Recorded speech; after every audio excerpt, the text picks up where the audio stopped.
Hey, so in today's video, I'd like to talk with you about death. A very dark topic to say the least, but it's the first of many, I believe. Many videos that will discuss this. But let me start by telling you the story. So, as of recently, there's a family member of mine, an extended family member, not an immediate. I'm only going to really tell you that. You just need to know that I love them very much, even though they are extended. I'm not going to give you the names or anything, because I just want it, I want it to be private, per se. So, we're going to kind of keep it off that basis, if that's alright. But still, this person's fallen ill. I think they have stage 4 lung cancer, I want to say. And it's gotten to the point where they can only stay up for about an hour a day. The rest they have to sleep. And it just doesn't look good. It's gotten to the point too where here in Canada we have a thing called MAID, which is medically assisted in death. I don't know where I stand on that, to be fair, as well. Kind of like it, kind of don't like it. But in his instance, he decided it was bad enough that he's going to use MAID, so he is going to die. There's no curing him. He's either going to die from lung cancer or from MAID. He chose a day, so he knows he's going to die on a day.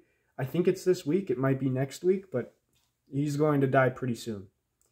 If not even sooner, because of the lung cancer. So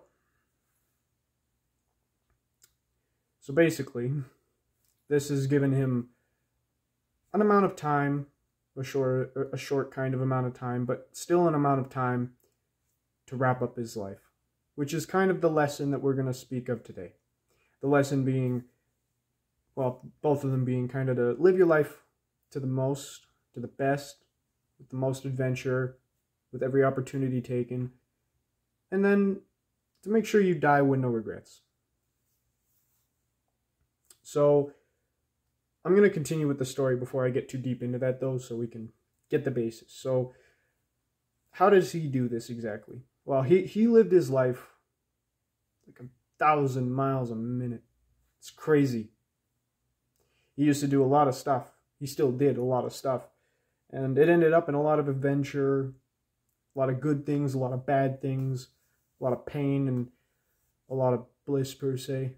Or I guess it wouldn't really be the opposite, but you get what I mean. And, you know, it was adventurous. It had a lot to it. So he didn't really live his life missing any opportunities, I'll say that. There were some things he did that I don't approve of, some things he did that I do approve of, some things that I'm in the middle with. But that's the same with everybody. Same with you, same with me, same with everybody in our family and friends group. We can't always approve of everything. So, even then, we got to remember, it's still their life. Their life. So, he lived to the fullest of his life, but it's his life, right? So, when we say live to the fullest, we mean live to the fullest of your life. There's no blueprint. There's no outline as to what that looks like. It's just the best for you. Take every opportunity that comes for you. Like, you don't have a glove on your desk, I guess. I have a glove right here. I could put it on. That's an opportunity, but that's such a useless one. It's just a metaphor. We don't have the same glove is what I'm trying to say. So, you can't put on what you don't have. And I can put on what I have. So, there's no blueprint. But he lived his life to the fullest. And in these final days, he's still done it, but more importantly, he's gone on the journey of making sure he dies with no regret. The way he did this, which I really admire, is, well, there's a few things.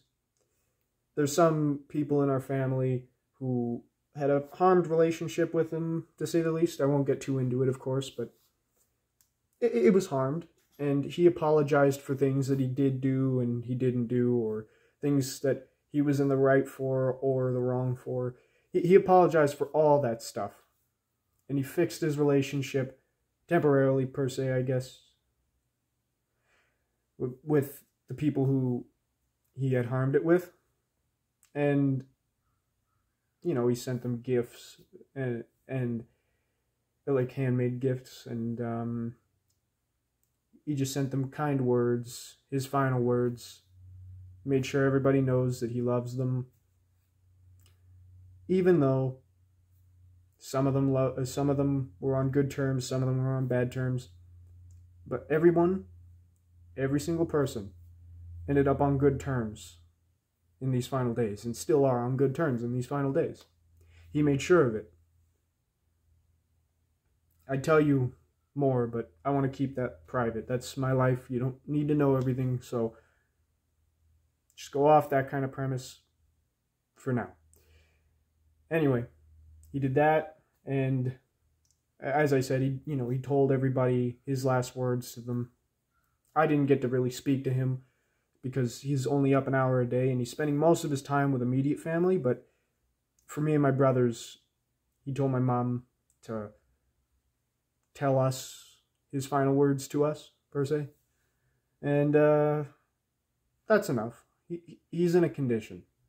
I don't want to disturb him, especially when these final days he wants to spend with his family, immediate family. So it's fine. It's fine. And then also one of my favorite things that there's only really 3 things here, right? So another thing he did, is his daughter was engaged, and he really wanted to walk her down the aisle. So within like a month, a wedding was planned and packed and ready, and they had it. He couldn't walk her down because he couldn't even walk, but he rolled her down in like a rolling bed, and he threw his daughter a wedding. He got to see her get married. It was a good way of doing one of the last things that he ever needs to do, and wrapping up any potential regrets. I was never invited to that wedding. He didn't want any of the kids invited because he didn't want any of us seeing him in that condition. But all the adults were, and sadly, so in Canada, I'm in Alberta, and then beside that is British Columbia, where they live, and British Columbia is just always on fire in the summer. So due to the fires, which actually have been considerably worse this year, nobody is permitted inside or outside, or travel in and out, of British Columbia. Unless it's an emergency, of course. But there's no emergency here. They don't permit us to go in for a wedding, per se. So nobody really, like, some people got to go. All the immediate family already lived in British Columbia. They got to go. And then some of the extended got to go. But not all of us. My mom couldn't go. And, wow, yeah, just people like her couldn't go because of British Columbia being on fire. But that's not something that he regrets because he didn't control it. He threw the wedding for his daughter, not for everyone else. So it's fine. We're going to go see them after British Columbia is done being on fire. Congratulate them. Hopefully he won't be dead by, or no, I already said he's on MAID, so he will be dead by then, but yeah.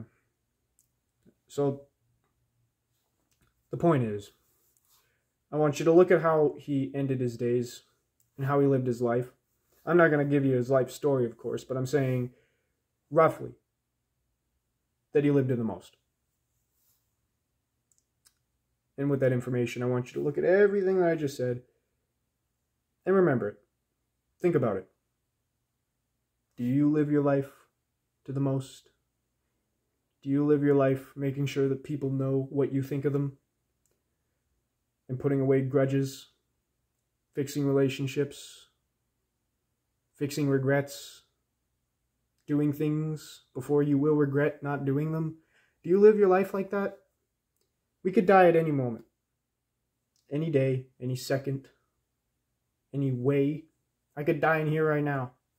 I have a heater right here. If the installer didn't install it correct, this could drop on my head and I'd be fucking dead. So, could die at any moment. There's also there could be an asteroid and it could kill us all. We could both be dead same time at any moment.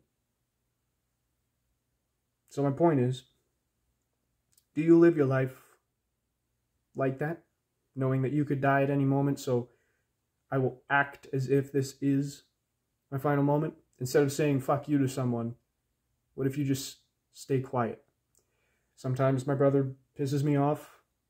I say fuck you, but then I remember I shouldn't do that. He's my brother, and also I could die at any moment and he could too. I don't want the last thing I said to my brother be fuck you.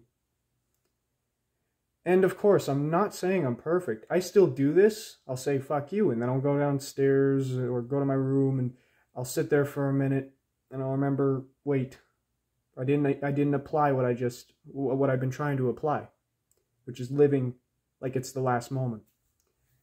It's not just like it's gonna happen type of thing. No. I do this all the time. I'll say the fuck you.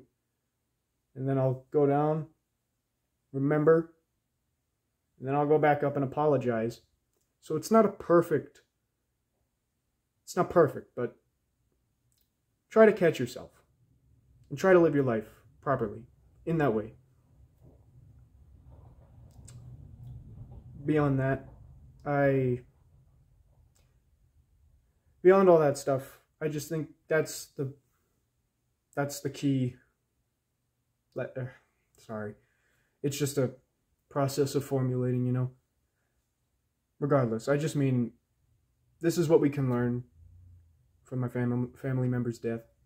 So, I wish to impart it on you. Make his death a worthy lesson.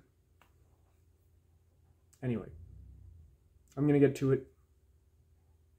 I really hope this helped you in some way. And live your life to the fullest. Never regret. That's it. That's my challenge for you. Take care, my friend.